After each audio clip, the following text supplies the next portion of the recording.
தமிழகத்துல கிட்னி விற்பனை முறைகேடு தொடர்பான வழக்குகளை விசாரிக்க தென்மண்டல ஐஜி பிரேம் ஆனந்த் சின்ஹா தலைமையில் சிறப்பு விசாரணை குழுவை அமைத்து உயர்நீதிமன்ற மதுரை கிளை உத்தரவிட்டிருக்கு. ராமநாதபுரம் மாவட்டம் பரமக்குடி சதீஸ்வரன் என்பவர் உயர்நீதிமன்ற மதுரையில் தாக்கல் செய்த பொதுநல மனுவில் நாமக்கல் மாவட்டத்தில் ஏழை தொழிலாளர்களை புரோக்கர்கள் மூளைச்சலவை செய்து சட்டவிரோதமாக சிறுநீரகத்தை தானம் பெற்றனர் எனவும் இதற்காக போலி ஆவணங்கள் தயார் செய்யப்படுவதாகவும் தொழிலாளர்கள் 5 முதல் 10 லட்சம் ரூபாய்க்கு சிறுநீரகங்களை விற்க வற்புறுத்தப்பட்டு இருக்காங்கன்னு குறிப்பிட்டிருந்தாரு.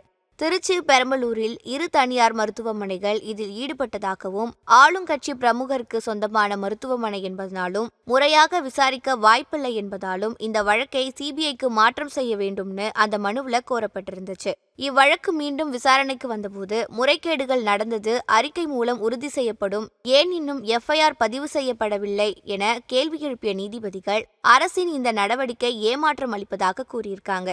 இந்த வழக்கை விசாரிக்க தென்மண்டல ஐஜி பிரேம் ஆனந்த் சின்ஹா தலைமையில நீதிமன்றமே விசாரணை குழுவை அமைக்கிறதுன்னு தெரிவித்த நீதிபதிகள் தமிழக டிஜிபி அனைத்து உதவிகளையும் இக்குழுவிற்கு வழங்க வேண்டும்னு குறிப்பிட்டு உத்தரவிட்டிருக்காங்க.